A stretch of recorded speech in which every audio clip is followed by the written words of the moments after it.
ተቀላቅለዋቸዋል። ሸዋ ላይ እጅ ለመጠምዘዝ ሞከራ አድርገዋል። ነገር ግን ሶስቱን አመስግኑልኝ ሄኖክ የሚባለው ልጅ ምሬ ወዳጆ የሚባለው ልጅ ምናምን ሌላ ቤተክርስቲያን ላይ ህመም ማምጣት አንፈልግም ብለዋል። እንደ ሲኖዶስም አቋቁመዋል እኮ አሳያቸው ብልጭ አድርግላቸው። ሲኖዶስ አቋቁመዋል። ያዝልኝ ድምፅ እንዳታሰማ ቆይ። አይ አምጣው ወሎ ላይ እኮ ሲኖዶስ አቋቁመዋል። ሲኖዶስ መምሬ ተሻሉ መምሬ ከበ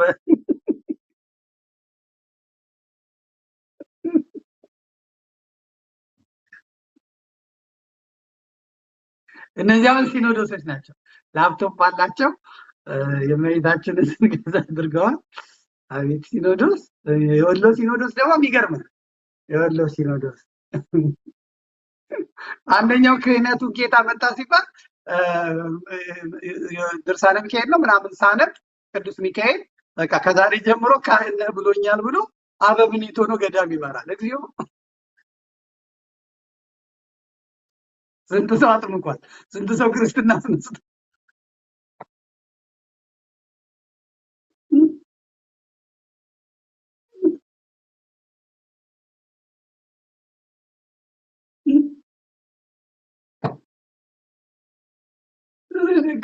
ኧረ ደከምኩ ዛሬ። በእናታችሁ ብራቮ! ቤተ አማራ በሉ። ቤተ አማራ ምሬ ወዳጆ ሄኖክ እና አበበ አይቻልም ስነ ስርዓት ያዙ ብሏቸዋል። ይሄ ጎጃሙ ቅባት እና አስረስ ማረ እዛ ለምን እኛ ብቻ እንበጠበጣለን? ለምን ጎንደር ብቻ ወሎ የሚበጥበጥ ብለው ወደ ወሎ ኤክስፖርት አድርገዋል። አቤት! ካናዳም አሜሪካም ተሰብስበዋል። ጳጳስ ሊሆኑ ነው።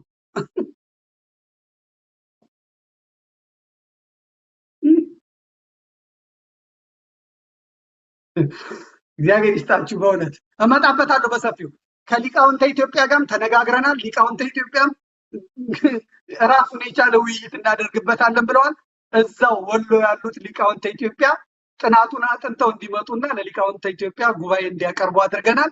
በርዕሰ አንቀጽ መልክ ይቀርብላቸዋል ማለት ነው። በርዕሰ አንቀጽ መልክ የላካቸው ማን እንደሆነ መተዳደሪያ በደንባቸው፣ በጀታቸው፣ ምናቸው በሙሉ ይቀርባል። አሁን ደግሞ ላሊበላ ላይ ነው። ላሊበላ ላይ እና አቡነ ኤርሚያስ ሊያዘርፉት ነው። ጉዳይ ነው። ላሊበላ ዲያቆናቱ እየታሰሩ ነው። ፍዳ እየበሉ ነው። ፈረንጆቹ ህዝቡን ማግኘት ፈልገው ነበር፣ አይቻልም ብለው ብአዴን መልሷቸዋል። እግዚአብሔር ይሁናችሁ ላሊበላዎች። አቡነ ኤርሚያስ እንግዲህ ምን እንዳሰቡላችሁ የማውቀው ነገር የለም። እሱንም በሰፊው መጣበታለሁ። ያንንም የአቡነ ኤርሚያስን በተመለከተም እንግዲህ ቤተሰቦቻቸው ድረስ የትውልድ ሀገራቸው ድረስ በመሄድ ጥናቶችን የማድረግ በጣም ስራ ለመስራት ሞክሬያለሁ። እንግዲህ ወዳይ ገላ ነው የሚባሉት የዓለም ስማቸው አቡነ ኤርሚያስ ወዳይ ገላ ነው የሚባሉት። አቡነ ኤርሚያስ አባ ሳሙኤል የተባሉት ምሁር ኢየሱስ ሄደው ነው። እንግዲህ ያው እንደሚታወቀው የሚጥል በሽታ አለባቸው። አይምሯቸውን ይስታሉ። ተጠምቀው የዳኑትም ወሊሶ ነው። ያጠመቋቸውም ደግሞ አቡነ ሳዊሮስ ናቸው። አሁን የጠቅላይ ቤተ ክህነቱ ዋና ስራ አስኪያጅ የነበሩት እሳቸው ናቸው ያጠመቋቸው። እናቸው በአይምሯቸው ማዘዝ አይችልም የሚሉት ነው የሚሏቸው። የትም ቦታ በሊቀ ዲያቆንነት አገልግለው አያውቁም። በአስተዳዳሪነት አገልግለው አያውቁም። ሊቀ ካህንም ሆነው አገልግለው አያውቁም። ጨጨሆ መድኃኔዓለም ይሄ አሰፋ ጊዮርጊስ የሚባል አለ። ዲቴል የዘር ነገር ውስጥ ላን የገባሁት ትንሽ አሁን ደቡቦች ናቸው አብሯቸው የሚቆሙት እነ አቡነ ኤልያስ አካባቢ ነው። እንግዲህ ወይ ወላጅ አባት ወደ ደቡብ ሊሆን ይችላል፣ የማውቀው ነገር የለም።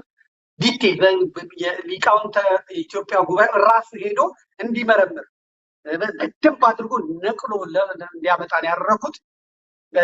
ምዕመናንን ማጣላት ጀምረዋል። ለምሳሌ የማርያም ቤተክርስቲያንን ሰርተው ነበረ። ሰሜን ወሎ ሰርተው ነበረ። መቄት አካባቢ የእመቤታችንን ቤተክርስቲያን ሰርተው ደረሰኝ ከፍለዋል፣ ሂሳብ ሰጥተዋል። አቡነ ኤርሚያስ ተቀብለዋል፣ የታቦቱን የጽላቱን ዋጋ ማለት ነው። ቤተክርስቲያኑን ሰርተው ጨርሰው ሲመጣ ግን የክርስቶስ ሰምራን ታቦት ነው ያመጡላቸው ካህናቱ። ህዝቡ የተሰራ የታነጸው በእመቤታችን ስም ነው ቤተክርስቲያኑ። ለምንድን ነው የምትሰጡት ሲላችሁ የምሰጣችሁን መቀበል እንጂ ምን አገባችሁ አላቸው። አይባልም እንደዛ፣ ከቅዱሳኑ ልታጣሉን ነው ያሏቸው። ከዛሬ ጀምሮ አንተን ቄስ አቶ ብያለሁ፣ አንተን አቶ ብያለሁ፣ አንተን ብያለሁ። ከዛ ያሉትን ይበሉን። እንዲህ አይነት ጳጳስ እንዲህ አይነት ነገር አይተን አናውቅም። ከዛ በኋላ ህዝቡን ደግሞ ሰብስበው ቪዲዮ ነው የምነግራችሁ፣ በቪዲዮ ያለኝ ነው የምነግራችሁ። ህዝቡን ደግሞ ሰብስበው የተረገማችሁ ሁኑ፣ የወለዳችሁት አይደግ፣ የዘራችሁት አይብቀል ምናምን። ከዛ ህዝቡ እግዚኦ ምንድን ነው ትርሶ ዲያራ አባታችን እንደዚህ አይባልም፣ ቢያጠፋ እንኳን ጥቂት ሰው ሲያጣ እንዴት ሀገር ይረግማሉ፣ በቃ እራገማለሁ ምናምን። ይሄ ራሱን የቻለ በጣም ከባድ አደጋ ነው ያለው። እንዴት እንደምትወጡት ማቅላችሁ ጉዳይ የለም። አቡነ ቄርሎስ ተነግሯቸዋል። ኧረ ተው ይሄን ሰውዬ የማያውቋቸውን ሲሉ እሳቸው ደግሞ ተነጥፈው እግር እየላሱ እግር እየሳሙ በቃ ይሄ ሰው ነው የሚጦረኝ ብለዋል። አሁን የሰሩት ቦታ እንኳን ትውልድ መንደራቸው ላይ ገደል ላይ እባክዎትን ህዝብ ባለበት ቦታ ይሰራ ቢባል ያረጉት። አሁን ላሊበላም ከባድ ችግር እየመጣ ነው።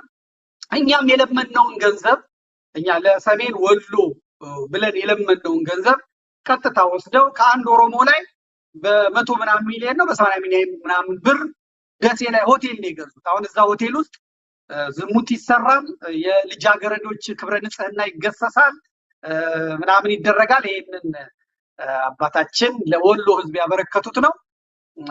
በሰፊው መጣበታለሁ። ያው ተረጫጭተናል። ስለዚህ አለቅም። እኔ ሬሳ ሻጭ ሬሳ ነጋዴ ነኝ ለሳቸው። እኔ ደግሞ ለቤተ ክርስቲያኔ ጥብቅና እቆማለሁ። በመቅለስለስ ራስን እንዲህ በማድረግ አይቻልም። ሃይማኖታችን የጋራ ነው። አንድ መድረክ ላይ አንድ አውደ ምሕረት ላይ እኩል አገልግለናል። አንድ ቤት ሄደን እኩል ሰው አስታርቀናል። ማን እንደሚደመጥም ታይቷል። እዚህ ቆባል ስላልደፋው አባ ምናምን ስላልተባልኩ ሳይሆን በቤተ ክርስቲያኔ ጉዳይ ያገባኛል።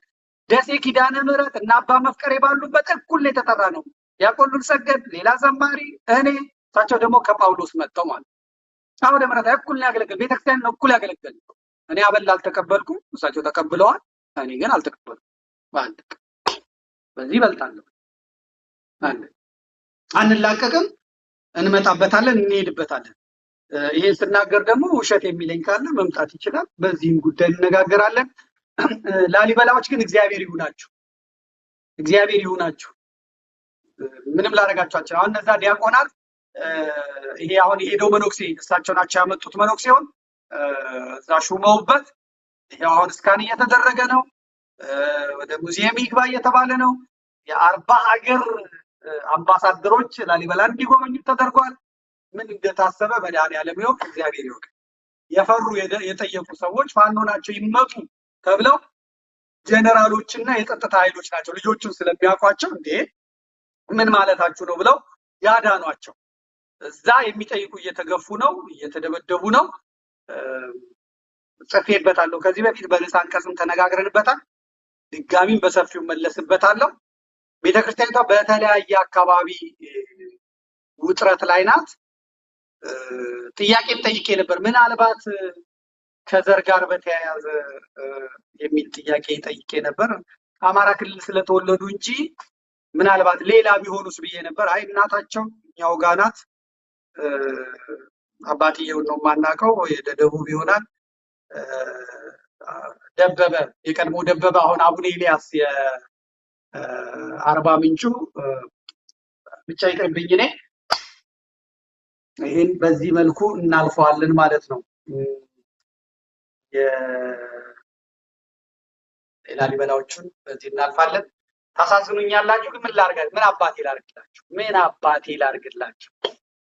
አባቶቼ በተራባችሁ ጊዜ በአባጽጌ በኩል እንዳይረባችሁ በኢትዮ ቤተሰብ ከቀሲስ ሳሙኤል ከቀሲስ ሉልሰገድ ከቀሲስ ሱራፌል ጋር ሆኜ ለምኜ አባቶቼን በረሃባችሁ ጊዜ ደርሻለሁ። አሁን ሌላ ስልጣን የለኝም። ቅርሱን ማድንበት ከአባ ኤርሚያስ ቅጥቀጣ የምለይበት ምክንያት የለኝም። የላሊበላን ስሙን ሁላ ቀይረውታል። ለዘመናት የኖረውን ስሙን ቀይረውታል። ማህተሙ በእነ አባ ጽጌ ጊዜ ነው የወጣው። እዚሁ ጀርመን ያለው አሉ ዲያቆኑ የቅዱስ ላሊበላ ማህተሙ ወጥቷል። በጣም ያሳዝናል። የላሊበላ መካነ ምንድስ መካነ ምናምን የሚል ስም አውጥተውና በዚህም በፍጹም ያሉ ነው። እግዚአብሔር ይሁናችሁ። ጻድቁ ቅዱስ ላሊበላ እሱ ይድረስላችሁ። እኔ ምንም ላረጋችሁ ልረዳችሁ አልችልም። ይኸው እንቀጥላለን። ዶክተር ደሳለኝ ጫኔን እናመሰግናለን። ዛሬ ዶክተር ደሳለኝ ጫኔ እንግዲህ ማቃቸው እኔ በስልክ የሚያገኙኝ መርሻ መርሻ የሚባለው ስልክ አግኝቶኛል። የዛሬ ነው ያድርገውና የሱፍ አግኝቶኛል። አግኝቶኛል። በለጠ ሞላ አግኝቶኛል። አብን እያሉ ማለት ነው። ክርስቲያን ታደለ አግኝቶኛል። መረጃ ቲቪ ላይ እንደውም እሱንና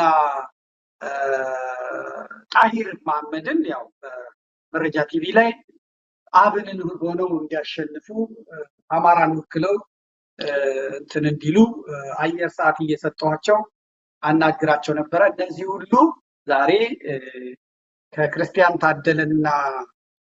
ታደለና ከዶክተር ደሳለኝ ጫኔ ከአበባው በስተቀር ሌሎቹ ክደውት እንደ ኢዜማ በልጽገው ገብተዋል።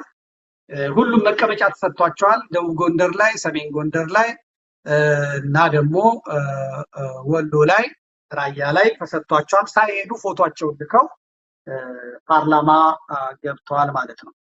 እና ዶክተር ደሳለኝ ጫኔን ማመስገን እፈልጋለሁ። ኮመንትም ስላለኝ ዛሬ ሽልማት ይሸልሙታል መሰለኝ። ሽልማቱን የሚሸለመው ደግሞ ሐምሌ 5 ቀን መሆኑ እጅግ ደስ ይላል።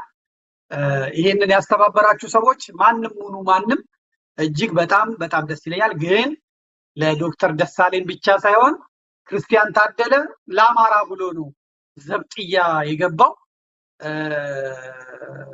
ዶክተር አበባው የሚባለው ሰው ከዶክተር ደሳለኝ እኩል በፓርላማ ለአማራ ድምጽ የሆነ ነው። ዛሬ እነሱን ለይታችሁ ዶክተር ደሳለኝን ብቻ መሸለም ወደፊት ማምጣት ይሄ ሌላ ነገር ስለሚያመጣ በነካ እጃችሁ ያው ክርስቲያን ታደለ በቅርቡ ይወጣል። በቅርቡ ሲወጣ ሽልማቱ ይቀጥል። ዶክተር አበባውንም ደግሞ እንዲሁ እንድትሸልሙት ጥሬን አቀርባለሁ ማለት ነው እና እኔ የፈለገ ይሁን ምንም ይሁን ምን የመጫወቻ ሜዳ ይሰጠው፣ የመጫወቻ ካርታ ይሰጠው፣ እንደፈለገ ይሁን የፈለገ ያድርጉት። ለአማራ ብቻ ሳይሆን ባህር ዳሮች መርጠውት ይሄ የጎጃም ጀግና የበላይ ዘለቀ ልጅ በመላው አጠቃላይ ለኢትዮጵያውያን ድምጽ ሆኗል። ለኦሮሞ፣ ለአፋሩ፣ ለትግራዩ፣ ለወላይታው፣ ለምኑ በአጠቃላይ የኑሮ ውድነቱ የሚያጠቃው ሁሉንም ነው። ምኑ የሚያጠቃው ሁሉንም ነው። ለሁሉም ድምጽ ሆኗል። በተሰጠችው የአየር ሰዓት ድምጽ ሆኗል። የጴንጤው ፓስተሩ የአፈ ጉባኤው ታገሰ ጫፎ ስነ ስርዓት ያዝ እያለው ማለት ለአማራ 1 ደቂቃ ጸሎት የህሊና ጸሎት እናድርግ ሲለው ገዳዩ ይሄ የፕሮቴስታንት መንግስት ስለሆነ ስነ ስርዓት አይችልም ብሎ በአማራ ስም ተዋርዷል። በአማራ ስም ተሰድቧል። በአማራ ስም አብይ ሙድ ይዞበታል፣ አላግጦበታል። በአማራ ስም ታስረዋል። 45 ቀን ምናምን እነ ክርስቲያን ታደለ ባሰሩ ጊዜ አስረውታል። ሁሉንም ማስረን እንዴት እናርግ? ሌላ መከራ ይመጣብናል፣ ባይሆን አንዱ በቃ እስኪጨርስ ድረስ ይለፍልፍብን ብለው ትተውታል። እሱም የመጨረሻው ቀን ጊዜ ወስዶ ጥያቄ ጠይቆ በታሪክ ፊት እፋረዶታለሁ፣ ምስክር ሆንቦታለሁ ብሎ ለመጥፎ ስራው ለአብይ በሰማይም በምድር ማሳቶት አልፏል ማለት ነው። መጨረሻው ንግግሩ ላይ ግን ፓርላማውን ያሳቀው ፓርላማው በጣም በንግግሩ ተገርሞ የአብይ አህመድ ፓርላማ የሳቀበትን ንግግሩን አድርገን እኔም ቆሜ ምስጋናዬን አቅርቤ እንጨርሳለን ማለት ነው። እሺ ቀጥል፣ አሰማን እስቲ። ኛ ክፍል ማጠናቀቂያ ፈተና ከወሰዱ ተማሪዎች መካከል 50% እና ከዛ በላይ ማምጣት የቻሉት 8.7% ወይም 50,000 ተማሪዎች ብቻ ናቸው። ይህም የመንግስታዊን የትምህርት ጥራት በዋቅራዊ ኪሳራ የሚያሳይ ነው። ክቡር ጠቅላይ ሚኒስትር 8.7% የማለፍ ምጣኔ በየትኛውም ዓለም ታይቶ የማይታወቅ ወይም 92% የመውደቅ ምጣኔ ከፍተኛ የትውልድ ብክነት ወይም ጀነሬሽናል ካታስትሮፊ ነው። እኔ የህይወቴን ግማሽ ጊዜ በማስተማር ነው ያሳለፉት በተለያዩ ደረጃዎችና ኮመንሊ የሚባል አባባል አለ። መምህሩ ፈተና አውጥቶ ተማሪዎችን ማሳለፍ ካልቻለና ከወደቁ የወደቀው መምህሩ ነው የሚል ኮመን አባባል አለ በእኛ በአስተማሪዎች ዘንድና ይህን ያክል 92% የመውደቅ ምጣኔ ካለ እኔ ወድቋል ብዬ ማስበው ትምህርት ሚኒስቴር ነው።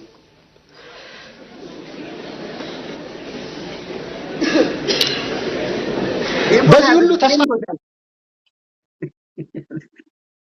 በሳቅ ፈረሰ ፓርላማው በሳቅ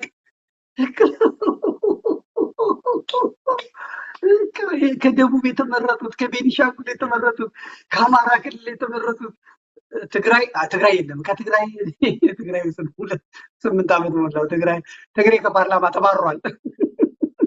ትግራይ ፍርፋሪ ነው በነጌታቸው ረዳ በለማም ሴት እየቀረበላቸው እዛ ምናምን ነው እንጂ ትግራይ የለም። አሁን ፓርላማ ውስጥ ትግራይ ድምጽ የለውም።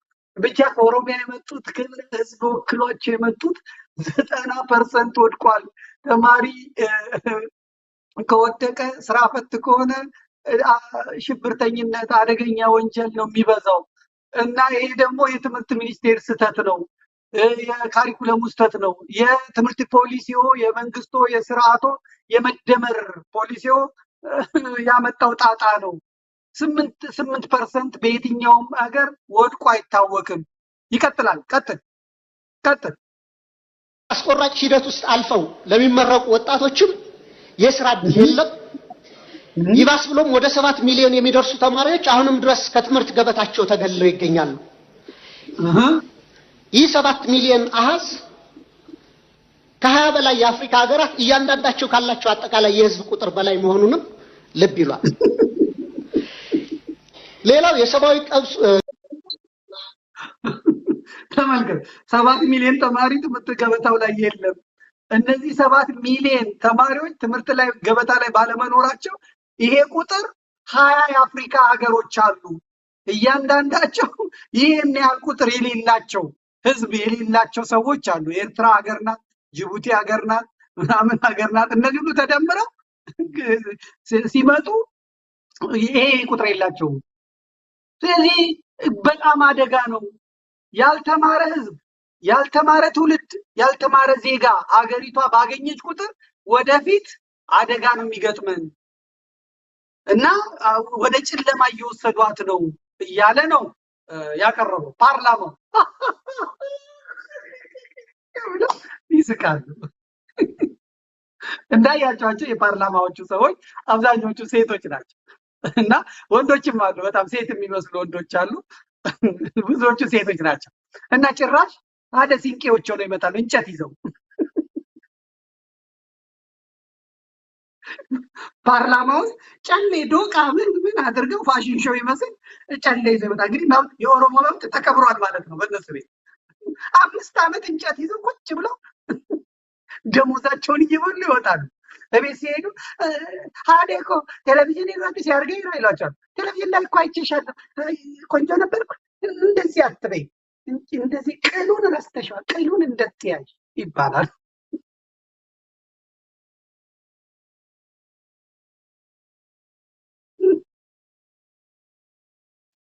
እነዚህ ካመር ምናምን የመረጣቸው ራቁታቸውን አያረጓቸው፣ ጡታቸው ምናምን የሚገሩ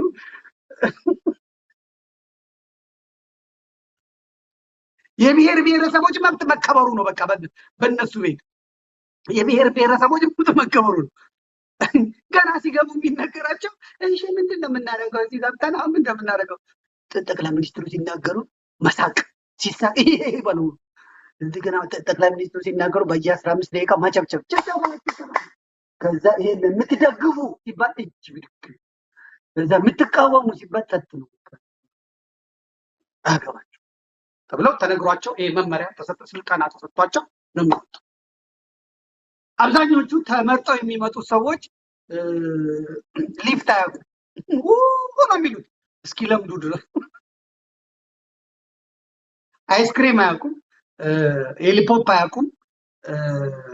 በጣም የሚገርም ነው። እና ፓርላማውን እዛ ውስጥ ይገባሉ።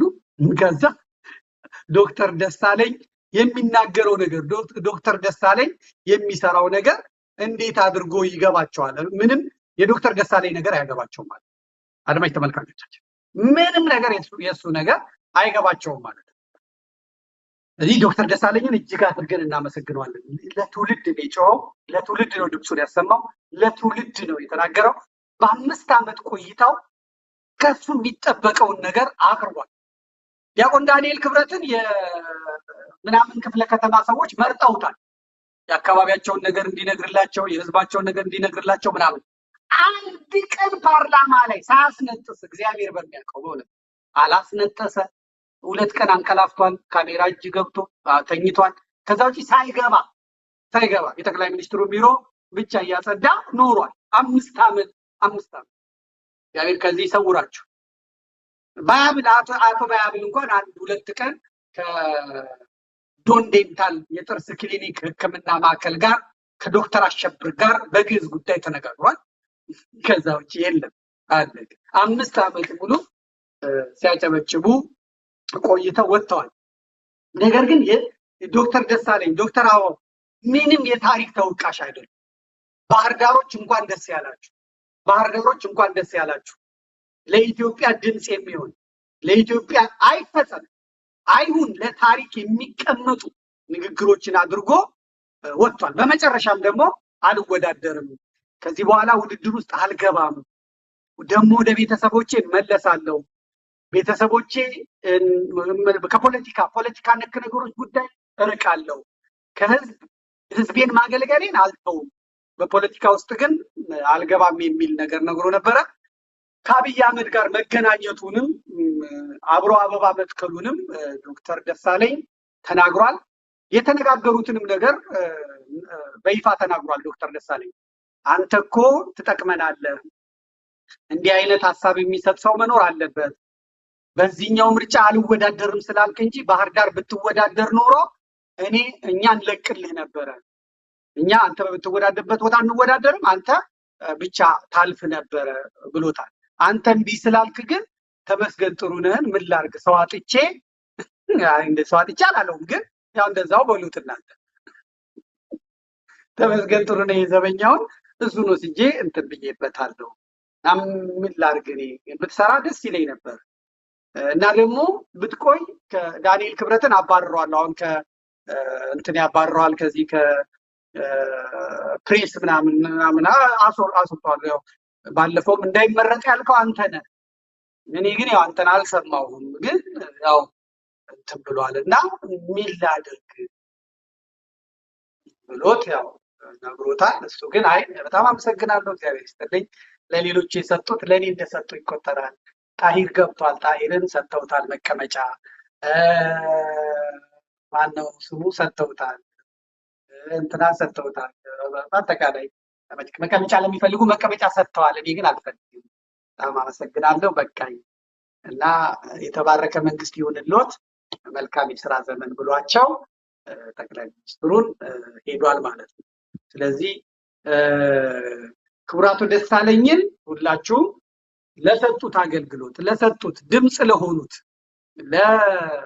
በኑሮ ውድነቱ፣ በቤት ኪራዩ፣ በሕክምናው፣ በአጠቃላይ በሰላሙ ጉዳይ በተሰጣቸው የአየር ሰዓት ጊዜ ወስደው ከ500 ምናምን ከ400 ምናምን አፉን ከተሸበበ እንደ ከፍት ዝም ብሎ በረት ውስጥ ከተቀመጠ ሰው ሆነው ተገኝተው ይህን ጥያቄ በማቅረባቸው ሊመሰገኑ ይገባል። ሁላችሁም እናመሰግናለን የሚል የጭብጨባ ምልክት። እሳቸው የተናገሩት ነገር ፍጻሜ አግኝቷል፣ ተደማጭ ሆነዋል ምናምን አይደለም። ግን አንድ ጊዜ ለዚህ ለበላይ ዘለቀ ልጅ ሁላችሁም በእግዚአብሔር አንድ ጊዜ እኔም ዶክተር ደሳለኝ ከመቀመጫዬ ብድግ ብዬ ይኸው እንደተለመደው እመቤታችንን ይዤ ይኸው በጣም እጅግ አድርጌ አመሰግናለሁ። ቀሪ ጊዜው የተባረከ ይሁን። ከቤተሰቡ ጋር የሚያሳልፉትን ጊዜ እግዚአብሔር ይባርክሎ።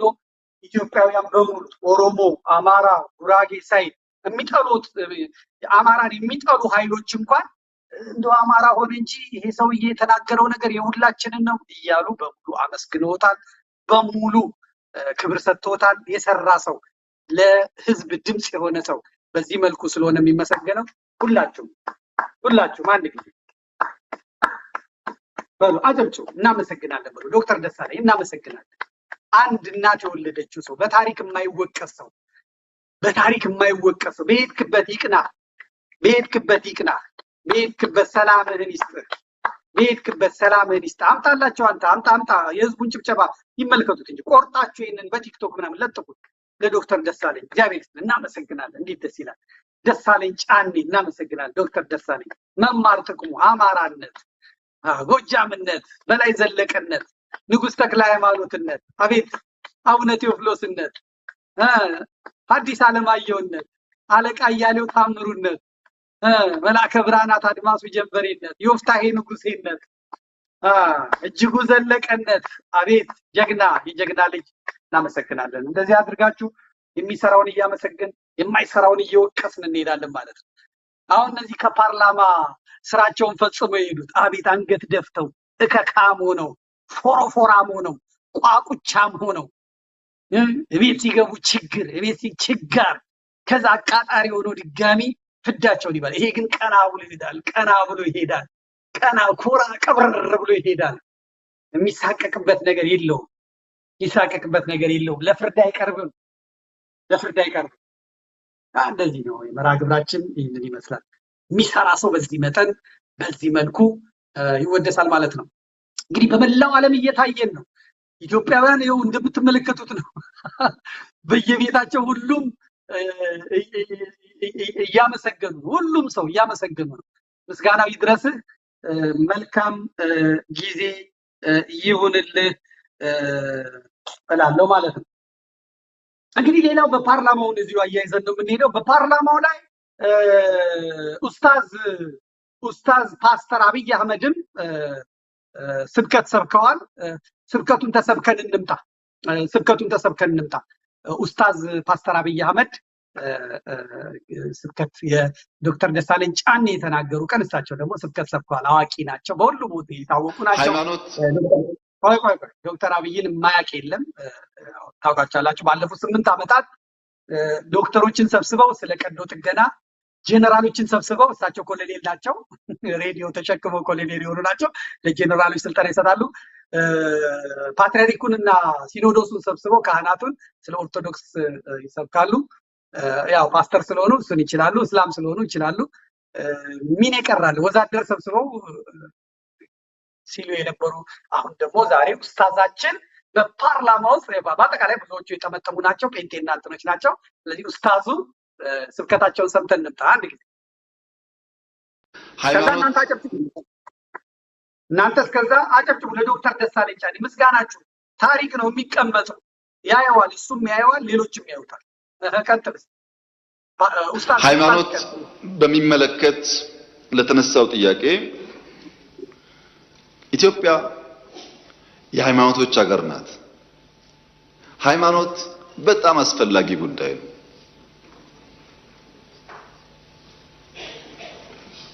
ሀገር በኢንፍራስትራክቸር ብቻ አትገነባም። ሱፕራና አልትራስትራክቸር ለአንድ ሀገር በእጅጉ ያስፈልጋል። ሱፕራና አልትራስትራክቸር የሚገነቡ ባህሎች፣ ትውፊቶች፣ እሴቶች የሚገነቡ ተቋማት ለኢትዮጵያ ያስፈልጋሉ። አጋጣሚ ሆኖ ኢትዮጵያ ውስጥ እንደመታደል ነው አብዛኛው ህዝብ የሚከተላቸው ሃይማኖቶች 90% የተቀራረቡ ናቸው። ለሁሉም አደምና ሐዋ እናትና አባት ናቸው። ለሁሉም አብርሃም ኢብራሂም አባት ነው። ብዙም የሚያጣላ ጉዳይ የለም። ትናንሽ ዲፍረንስ ነው ያለው። ትናንሽ ክርስቲያኖች እስልምና ቁጭ ብለው ቢያጠኑ አብዛኛው ነገር የሚያስማማ ነው። የሚያለያየው ነገር ደግሞ ተከባብሮ ማለፍ ይቻላል። ይሄ ልዩነት ከኛም ሀገር ውጭ ለረጅም ዘመናት ነበር፣ እኛም ሀገር ውስጥ ለረጅም ጊዜ ነበር። መልእክታችን ናት የአብይ አህመድ ከአምቦ ጊዜ ጀምሮ የተናገረው። በተለይ አምቦ ላይ ያደረገውን የኦሮምኛ ንግግር ከተናገራችሁ አጠቃላይ ኢትዮጵያ ላይ ሊሰራ ላቀደው ነገር በሙሉ ምላሹን የምታገኙት እዛ ላይ። አሁን አብይ አህመድ እያለ ያለው ምንድነው? 90% አማኝ ነው የሚለውን ተናግሯል። አዳምና አደም አብርሃምና ኢብራሂም ለሁሉም አባቶች ናቸው አለ። የሚያለያያቸው በጣም ትንንሽ ነገሮች ናቸው አለና ከዛ ምን አለ? ክርስቲያኖች ቁጭ ብለው እስልምናን ቢያጠኑ ያተርፋሉ ነው አባባሉ ማለት ነው። እቺ መልእክት ናት፣ ከባድ መልእክት ናት። ሲጀመር ሃይማኖት በጣም ትንሽ ትልቅ የሚባል ነገር አይደለም። የሰማይና የምድር ያህል ነው ልዩነታቸው። አይደለም እስልምናና ክርስትና ራሱ የሰማይና የምድር ልዩነት ነው ያለ። ለይቶ አብይ አህመድ ኡስታዙ ለምን አንጣው እሱ ራሱ አብይ አህመድ ሃይማኖት በሚመለከት ለይቶ ያመጣው ምንድነው ያላችሁኝ እንደሆነ ለይቶ ያመጣው ማንን አጥኑ ነው ያለው? ማንን አጥኑ ነው ያለው? እስልምናን አጥኑ፣ ቁጭ ብላችሁ ተመልከቱት፣ ታተርፋላችሁ፣ ትጠቀማላችሁ ነው ያለው። ዛሬ በኢትዮጵያ ውስጥ የሚገደለው ኦርቶዶክሱ ነው። የሚገድለው ጽንፈኛ የኦሮሞ እስላም ነው እየገደለ ያለው። በአሩሲ በፈለጋችሁበት ብትሄዱ ማለት መልእክቱ ግልጽ ነው። ለታሪክ ይቀመጥልኝ። መቻቻል በአገር ጉዳይ ምናምን እንጂ በሃይማኖት ጉዳይ ምንም ያቻችላል። እኔ ሃይማኖቴን ነው የማመልከው፣ ቅዳሴን ነው የምቀድሰው ማስቀድሰው፣ ወንጌሌን ነው የምሰብከው የምሰበከው፣ ዝማሬ አገልግሎቴ በቤተ መቅደሴ ነው በቤተ ክርስቲያኔ ነው። አልሄድኩባቸውም፣ አልደረስኩባቸውም፣ አልገፋቸውም። በቤተ መቅደሴ አመልካለሁ፣ በቤተ መቅደሴ ጸልያለሁ። የሃይማኖቱ ህግጋት የሚያዘኝም በሙሉ ፈጽማለሁ። አለቀ። መስጊድ አልሄድኩም፣ ቸርች አልሄድኩም፣ አደባባይ አልወጣሁም፣ ገበያ ላይ አልሄድኩም፣ የባስ ፌርማታ የታክሲ ፌርማታ ላይ ጆሮ አላደነቆርኩም።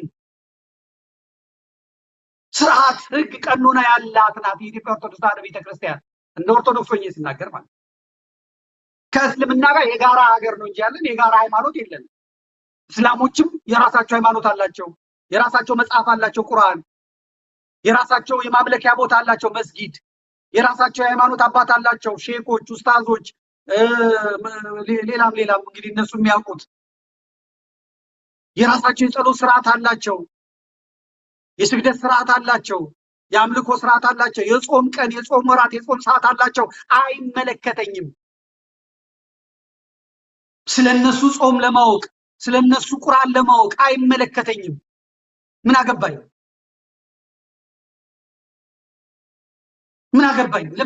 ለምንድን ነው እስልምናን ለይቶ ለምን እስላሙ መጽሐፍ ቅዱስን አያጠናም?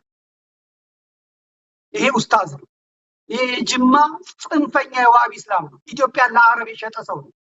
ዛሬ አረቦቹ ግር ብለው መጥተው የአዲስ አበባን ጎዳናዎች የቀየሩት በዚህ ሰው ምክንያት ነው። ሬስቶራንቶቹ ተቀይረዋል። የአበሻ ሬስቶራንት አታገኙም። ቦሌ አካባቢ አረብ ሆናለች። የምግብ ስርዓቱ ተቀይሯል።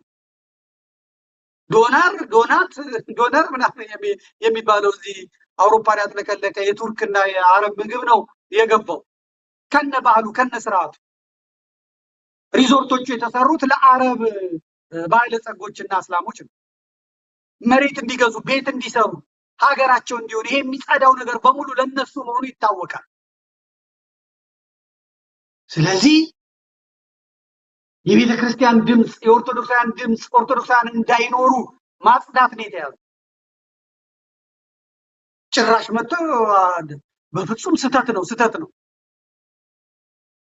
ምንም አንድ የሰማይና የምድር ያህል ብርሃን ከጨለማ ምን ህብረት አለው? ምን ህብረት አለው? የትስ ይገናኛል? የኔ መጽሐፍ ቅዱስ የነሱን መሐመድ አያውቅም። ነብዩ መሐመድ ብለው የሚጠሩትን የኔ መጽሐፍ ቅዱስ አያውቁም። ይመጣልና ተቀበለው አላለኝም። ይመጣልና አዳምጠው አላለኝም። ቅዱሳት መጽሐፍት አልነገሩንም። ወንጌላውያን አልነገሩንም። ሊቃውንት አልነገሩንም። ነቢያት አልነገሩንም። በሐዋርያት አልታዘዝንም። በብሉይ ኪዳንም በአዲስ ኪዳንም አልታዘዝንም።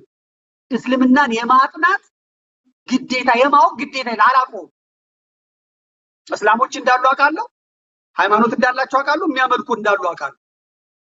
እኔ ግን በሃይማኖቴ እንዳጠናው እንድመለከተው የሚያስገድደኝ ነገር በመጽሐፍ ቅዱስ በምንም የለም። አንድም አይደለም። አላህና እግዚአብሔር አንድ አይደለም። ታሪኩ ሲጠና ሌላ ስለሆነ ማለት ነው። ኢየሱስና ኢሳ አንድ ናቸው አይደሉም። የኔ ኢየሱስ ከጴንጤው ኢየሱስ የተለየ ነው። አላቆም። እኔ የጴንጤዎቹን ኢየሱስ አላቆም። የካቶሊኮቹን ኢየሱስ አላቆም። ከየት እንዳመጡት አላውቅም። ካቶሊኮች ኢየሱስ ብለው የሚያመልኩትን፣ ጴንጤዎች ኢየሱስ የሚሉትን አላውቀውም። እኔ የማውቀው በኢትዮጵያ ኦርቶዶክስ ተዋሕዶ ቤተክርስቲያን የተሰበኩትን ኢየሱስን ነው። ከሶስቱ አካል አንዱ አካል የሆነ ወልደ አብ ወልደ ማርያምን በተዋሕዶ የከበረውን ኢየሱስ ክርስቶስን ነው የማምነው። እማቀው በነቢያት ትንቢት የተነገረለት ይመጣል፣ ይወለዳል የተባለለት ይሞታል፣ ይሰቀላል፣ በሶስተኛው ቀን ከሙታን ተለይቶ ይነሳል፣ በክብሩ ወደ ሰማይ ያርጋል፣ ዳግመኛ ይመጣል ለፍርድ የተባለውን አምላኬን ነው። ከሶስቱ አካል አንዱ አካል ሥላሴ አብ ወልድ መንፈስ ቅዱስ ወልድን እግዚአብሔር ወልድን በተለየ አካሉ ስጋ ለብሶ የመጣውን ነው የማውቀው። እኔ አማላጁን ኢየሱስ አላውቀውም። እኔ ቅጥረኛ ለማኝ ኢየሱስ አላውቅም። እኔ ፈራጁን ኢየሱስ ነው የማውቀው። ጌታዬን ኢየሱስ ነው የማውቀው። እንኳን ነብይ ነው ከሚሉት ከእስላሞቹ ይቅርና እዚህ ጌታ ጌታ ከሚሉት እና ክብሩን ከማያውቁት ጋር አንገናኝም። እኔ ጆባውን ኢየሱስ አላውቀውም። ጆባዎች ኢየሱስ የሚሉትን አላውቀውም። ካቶሊኮች ሁለት ባህሪ የሚሉትን ኢየሱስን አላውቀውም። ስለማናውቀውም ነው ቤታችንን ሰርተን ሁላችንም በየእምነት ተቋማችን የተቀመጥነው። ለዚህ ነው እኔ ጳጳስ ፓትርያርክ ነው ያለኝ፣ ካህን ዲያቆን መነኮሳት ነው ያሉኝ፣ መምህራን ነው ያሉኝ። የማውቀው የምሰማው እነሱን ነው። እስላሞቹ ሼክ አላቸው፣ ኡስታዝ አላቸው፣ ምናምን አላቸው ራሳቸው። እኔ ቤተክርስቲያን አለኝ። ሲሄድ መስቀሉን ነው የማየው፣ ጉልላቱን ነው የማየው። እስላሞቹ መስጊድ አላቸው፣ ሚናራቸው ላይ ጨረቃና ኮከብ ነው ያለው። እነሱ ጨረቃና ኮከብ ያሉ፣ እኔ ደግሞ መስቀል ያለው ቀራንዮ ነው ያለው። እኛ ጋር ቅዳሴ ነው ያለው፣ እነሱ ጋር አዛን ነው ያለው። በምን ነው የምንገናኘው? እነሱ መጽሐፍ ቅዱስን ያውቃሉ፣ ቁርአንን እኔ አላውቀውም። መጽሐፍ ቅዱስ ስላልነገረኝ አላውቀውም። ትጠቀማላችሁ ክርስቲያኖች ቁጭ ብለው እስልምናን ቢያጠኑ ምኑን ነው የምናውቀው? አይሁዶች ገድለነዋል የሚሉትን ኢየሱስ ነው እኔ የማመልከው። አዎ ሞቷል አምላኬ ስለኔ ኃጢአት ሲል ብዬ ነው የማመልከው። እስላሙ ደግሞ አልሞተም ስውር ብሎ ጠፍቷል፣ ኢሳ አልሞተም ነው የሚሉት። የኢየሱስ ክርስቶስን አለመሞት የሚያምኑትን እስላሞች ምን ብዬ ነው ማምናቸው? ምን ብዬ ነው ማጠናቸው? ይሄ ኡስታዝ ይሄ የዋሃቢ እስላም በኢትዮጵያ መንበር ላይ ተቀምጦ በኢትዮጵያ ፓርላማ ውስጥ ቁጭ ብሎ አዳምና አደም አንድ ናቸው ይላል። አይደሉም። እኔ አደም የሚባለውን አላውቀውም። እኔ አዳም የሚባለውን የማውቀው ከኦሪት ዘፍጥረት ጀምሮ የተጻፈውን አዳምን ነው የማውቀው። ሔዋን የምትባለውን ነው የማውቀው። እግዚአብሔር ከምድር አፈር ያበጃጀውን ቁርአን የሚለኝ ከጭቃ ከገማ ጭቃ ከተቀለቀለ ጭቃ ሰው ተፈጠረ ምናምን የሚል እኔ እንዲህ አይነት ግማታም ጭቃ ላይ ተፈጠረ ሰው የሚል አላውቅም። አላጠናም። እኔ መጽሐፍ ቅዱስ የነገረኝ በአንዲት ሚስት ጽና፣ በአንድ ባል ጽኝ የጋብቻ ስርዓት የተሰራው ነው የማውቀው። እኔ አራት ሴት የማገባበት ምክንያት የለም። ምን ብዬ ነው የማጠናው? ጉልበትም የለም አቅምም የለኝም በአንዱም መከራ እንዴት አይነት ነገር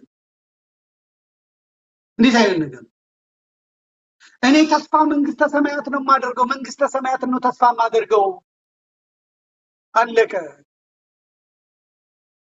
አባቶች የጻፏት ክርስቶስ የሰበካት ተስፋ የምናደርጋ ሰማያዊቷ መንግስተ ሰማያትን ነው ተስፋ የምናደርገው ከገቡም የማይወጡባት ጻድቃን በቀኝ ቆሞ የሚገቡባት ዘውትር ምስጋና ብቻ ያለባት እንደ መላእክት የሚኖርባትን መንግስተ ሰማያትን ነው የማውቀው ለምን ነው እስልምናን የማጠናው ስትሞት 72 ሚስት አለ ሴቶቹን ለመገናኘት የመቶ ፈረስ ጉልበት ይሰጣል ተብሎ ምን አገባኝ መንግስተ ሰማያት ሴት አገኛለሁ ብዬ ለምን ማጠናው እኔ ትክክል አይደለም አንድ ጠቅላይ ሚኒስትር በፓርላማ ወንበር ላይ ተቀምጦ እስልምናን አጥኑ እስልምናና እንትን አንድ አይነት ነው የሚለው በምን አግባብ ነው መልስ ነው እየመለስኩ ያለው ጥያቄ ነው እየጠየቅኩ ያለው ጥያቄ ነው እየጠየቅኩ ያለው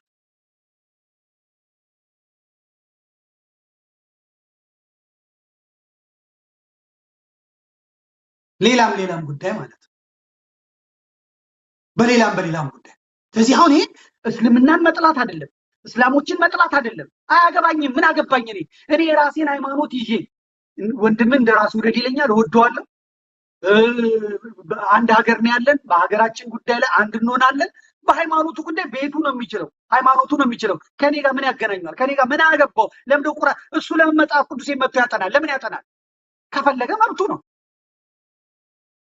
እኔም ደግሞ ከፈለኩ መብቴ ነው ለምንድን ነው ሄዳችሁ ብታጠኑ የሚባል ይሄ ህፃናት ላይ የሚሰራው ማየት ነው አሁን የብልጽግና ሚኒስትሮችን ተመልከቱ ወይዘሮ አይናለም ምናምን ንጉሴ ትባላለች አማራ ናት ከዛ ጠምጥማለች ለምን ስልጣን የምታገኘው ወይ ጴንጤ ከሆነች ወይ እስላም ከሆነች ፈለክ አማራ ከሆነ ሆዳም መሆን አለበት ልክ እንደ ዳንኤል ክብረት ልክ እንደ ሌሎቹ በቃ አለቀ አሳልፎ መስጠት አለበት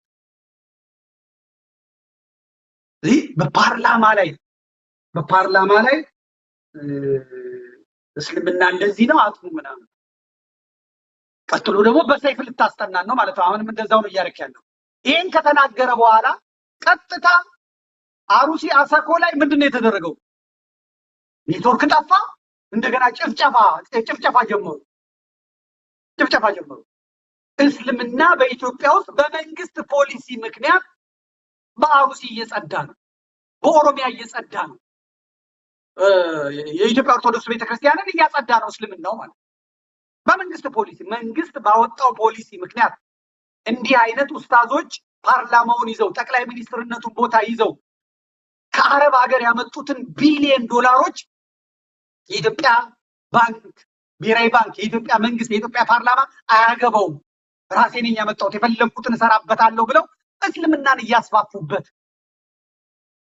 አላሳፋንበትም ተመርመር ሰይፍ እየገዛ እየሰጠ ክላሽ እየገዛ እየሰጠ ከተመረጡ ቦታዎች ላይ ኦርቶዶክሳውያን እየተለቀሙ እንዲወጡ አብያተ ክርስቲያናት እንዲቃጠሉ በጀቱ በአረቦች ገንዘብ በጀት እየሆነ ማለት ነው ከኦርቶዶክስ ነፃ የሆነች ኢትዮጵያን ለመፍጠር ነው የሚሉት ስለባሰበት ነው አሁን ፓርላማ ላይ ወጥቶ አዳምና አዳም እንትናቸው ክርስቲያኖች ቁጭ ብላችሁ እስልምናን አጥኑ ይለናል ኡስታዝ ትክክል አይደለም እንግዲህ እስላም ጓደኞች አሉ የሚገራርሙ እስላም ጓደኞች አሉ ሰራዊተ ጌዲዮን ውስጥ ያሉ እስላም ጓደኞች አሉ እስልምናን አልጠላም እስላሞቹንም አልጠላም አገባኝ ግን አንድ አይደለም በግድ በሀገር አንድ ነን በዜግነት አንድ ነን በአምልኮ ግን የተለያየን ነን በፍጹም አይሆንም ይሄን አቡበከር እየወጡ የሚናገሩትን መስማት አይደለም እሸቱ የሚባል አንድ አለ ማያርመው እያለ የሚሰማ ከዛ ደግሞ ማነው ይሄ ማን ያስዋል የሚባል አለ በቃ እስላሞቹን በመለማመጥና በመስማት አያከብርም ጽንፈኛ የዋሃቢ እስላም ነብዩ በሂጅራ በሀገርና አገራን ጊዜ ክርስቲያኖቹን እያነጋገሩ እያለ ከዛ በኋላ መስጊድ ውስጥ የቅዳሴ ሰዓት ደረሰባቸው 11 ሰዓት ላይ ከዛ በኋላ እስላሞቹ ጸሎት ሰዓታችሁ ደረሰ ምናምን ሲባል ነብዩ በቃ እዛች መስጊዷ ጋር እንደዚህ ከፈል አድርጋችሁ እዛ ጋር ቅዳሴያቸውን ይቀድሱ። እግዚአብሔር ያሳያችሁ። ሀገርና አገራና አፈር ከደጅ ያበላው ለምን ክርስቲያን ሆነ ብሎ ነው። አይሁዱንም ክርስቲያኑንም ነው ደጅ ያበላው። አጼ ካሌብ እነሱን ለማዳን ነው ከአክሱም ተነስተው መርከብ ጀልባ ሰርተው የመንን ተሻግረው ይሄዱት። ከዛ እስላሞቹ መስጊድ ውስጥ ክርስቲያኖቹ ቅዳሴ እንዲቀድሱ አደረጉ። ፈጠራ፣ ውሸት። ከዛ ይሄ ደግሞ እዚህ መጥቶ ኢትዮጵያውያን እስልምናን አጥሙ። ስብሰባው ላይ ማን ያለው ተመልከቱት። ጳጳሱ ወደ ልመጣላችሁ። ስብሰባ ላይ ያለው ጳጳሱ ተመልከቱት። ተመልከቷቸው ጳጳሱ። እስቲ አምጣልኝ ጳጳሱ። ጳጳስ አምጣልኝ። ጳጳስ አወቃቸዋቸው? ጻፉልኝ። ማን ናቸው እኚህ ጳጳስ? ማን ናቸው ያለው? እስቲ ጻፉልኝ። ወዲያ አዳነች አለች፣ ከዛ የትግሬው ሰውዬ አለ፣ ቲፒኤልኤፍ መስራች አለ፣ ከዛ ትምህርት ሚኒስቴር አለ፣ ከዛ አዲሱ አረጋ አለ፣ አለ፣ ከዛ ጳጳሱ አለ። ጳጳሱ ማን ናቸው? እስቲ ጻፉልኝ ሁላችሁ።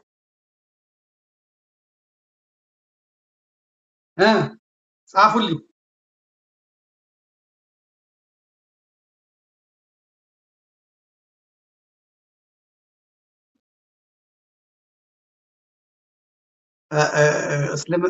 ለማጥናት ልዩነት ለማወቅ ከፈለጋችሁ እስላም ቤት ሄዳችሁ በጨዋ እንትና እፎይ ቤት እፎይ ቲክቶክ ላይ እየሄዳችሁ እስላሞችን በጨዋ ደንብ እየተወያዩ ነው። ሴቶችም እየመጡ ነው እየተወያዩ ነው።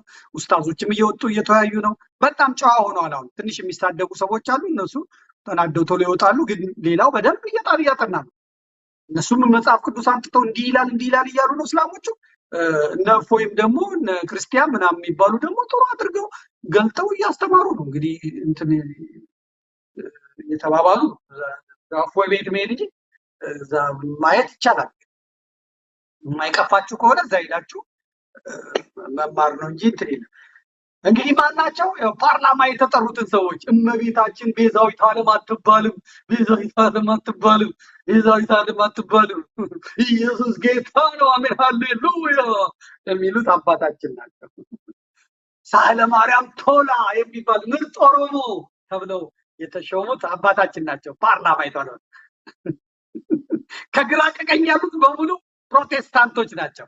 አባታችን ደግሞ ኦርቶዶክስን ወክለው በቆባ ኦሮሞን ወክለው ገብተዋል ማለት ነው። ወላዲተ አምላክ ቤዛ አትባልም፣ እመቤታችን ቤዛ አትባልም ያሉት ናቸው። ጸረ ማርያም በጸረ ማርያም ጉባኤ ላይ ደስ ብሏቸው እስልምና ናጥሙ ሲባሉ ፈገግ ብለው ሱረቷል በዶታ የጉንዳን አንቀጽ ላይ ሊያጠሙ ነው ማለት ነው። ከዛ ተክቢር ይላሉ ማለት ያው ስትናገሩ ኦሮሞ ስለሆነ ትላለች።